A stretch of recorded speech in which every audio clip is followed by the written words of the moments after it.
So I seen a small clip. It was someone put up like a 20, 30 second clip, and I was like, there has to be more to this, right?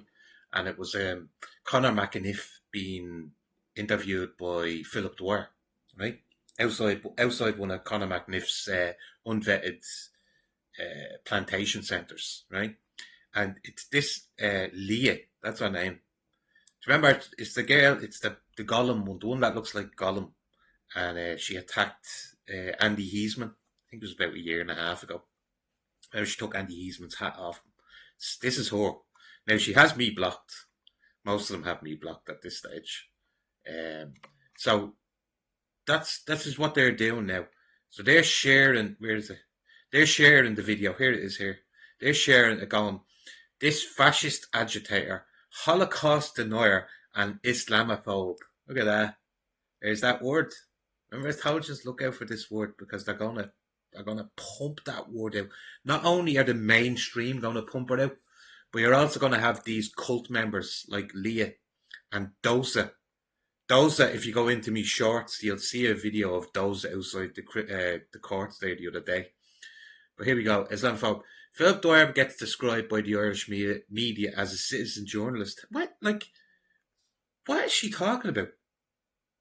They might say that, but the way she's just saying it, but she doesn't mention the fact that they're constantly verbally attacking him. They're constantly doing hit pieces on him and everything. So when these sheep like Leah, right? These must be getting paid by the Soros side. They have to be. They're getting paid by someone, right? When they say he's described by the Irish media as a citizen journalist, why isn't she saying what else they say about him? You know? People not find that coincidental, no? He's a filthy white supremacist who travels the country inciting racist, bigoted hate, and has been let off by Irish courts for doing so. Well, him being brought through Irish courts and nothing being done against these says a lot to me. Personal opinion. So then Doza is the one that shared it. I'll just pause it here for a minute. Far-right agitator Philip Dwyer blindly went around Bandoran fear-mongering that 70 single males were to be housed at Viscount House when it was actually a family centre. The owner is exposing Philip Dwyer's lies here. He then calls out that he's a West Brit mentality for targeting opposition party Sinn Féin, who's not in government, after far-right protesters ambushed local Sinn Féin councillor's home. Now, there's a lot in that, isn't there? There's a lot in that. But this chap's clearly just caught up that it's left against right again, you know? When you all know Philip Dwyer calls out the entire government. He calls out he's probably said one or two nice things about, say, Matty McGrath. Because when Matty McGrath highlights something of importance that we think is important, Philip clicks onto that, you know, and says, actually, yeah, have a little listen to that. Listen to it. Don't follow. Listen to it, you know. So this fella's he's stuck in the left-right paradigm. He's stuck in that matrix, you know. And it's the same goes for this fella here as well, this Conor McEniff. So have a listen. I'll just let her play through. Because you went up, right? You went up the main street after being told it was a family centre. Being discussed up here was a family centre. You went. Who told me it was a family centre? You calm down, relax. But you want to go back on your live feed and go back to whatever probably happened up here. It was a family centre, it was on the contract. Everybody here knew that. That's what was discussed. Okay? You went up the town, you approached certain individuals, including tourists. You says, what do you think about 70 single men coming to Bundoran?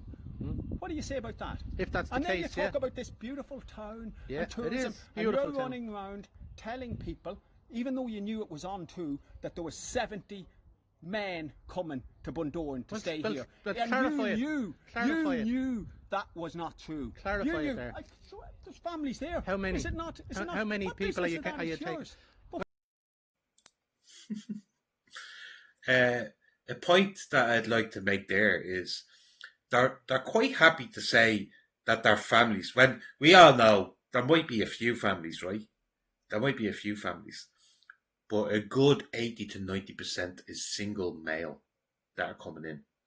And I don't know how much longer they can keep that away from the entirety of Ireland. I suppose that's why they have to keep the left-right going as much as possible, because it keeps the Irish people are the left even Irish when you think about it? I don't think they are, because if they were, they would see what we see, which is that 80 to 90% of them males coming in, 80% of the people coming in are males. You can see it. Just go through Dublin city centre or any of these towns where they're all going in. Most of them are males. You know what I mean? Even forget that for a second, right? And then we'll just address, all right, so say they were all families that were coming in. Why are the left at all so content with foreign families being housed when we have 14,000 Irish homeless? We have homeless people of our own that have been, and even people, say 20, 30-year-olds who are still living with their parents because they're still on a housing list. They've been on a housing list 10, 15 years, whatever. Yeah. But these families can come over and get given a roof over their head straight away, fed, washed, spends every week. You know what I mean? Why don't they even talk about that? They can't, because these are the people here that want to keep the gravy train going. That's why they're attackers, and which leads me to believe that the lefty side, let's just play along with them, the lefty side, the ones that are encouraging all these, they're definitely getting paid. They're definitely getting paid to want this to continue. Let's continue here with this. Well, because we're paying for the Irish people are paying for this. It's a family centre. The Irish people. It's a family centre.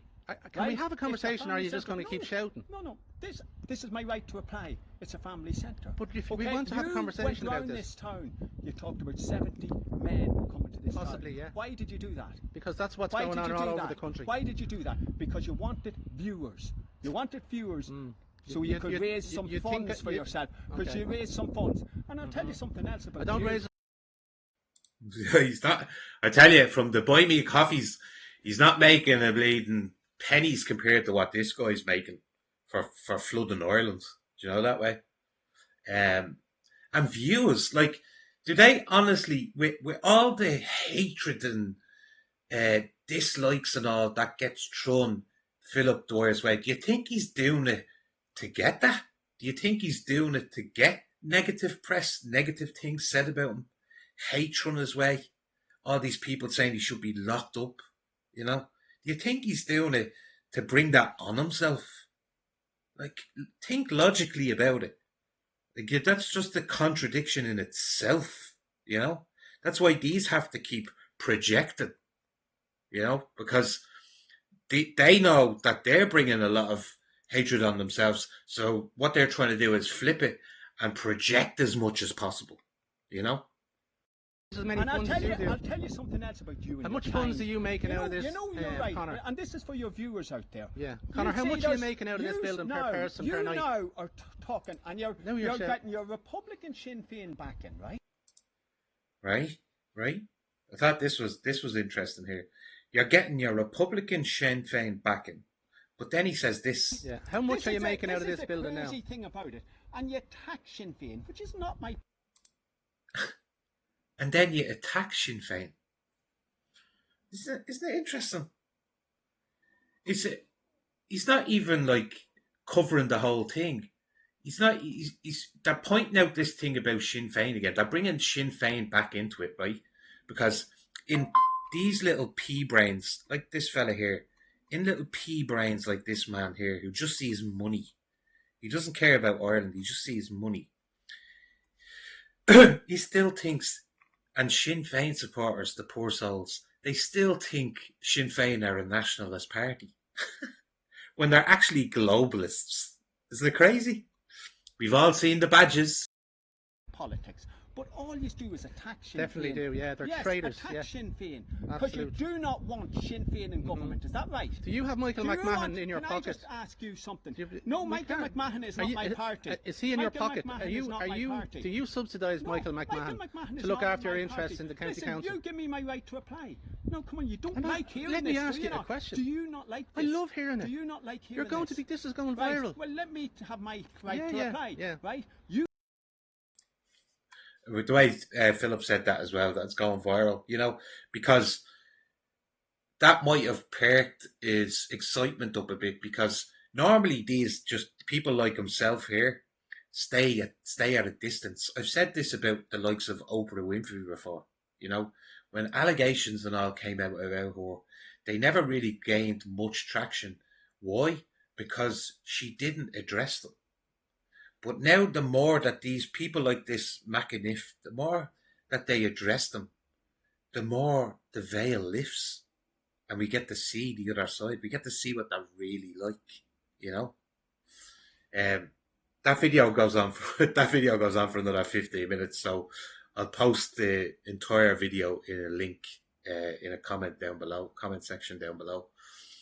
But there you go. You have the likes. You have all the NGO lefty types. The Paddy Stinians, they're sharing this, attacking Dwyer, while ignoring McEniff here, making millions of flood on Ireland with unvetted males from Africa and the Middle East.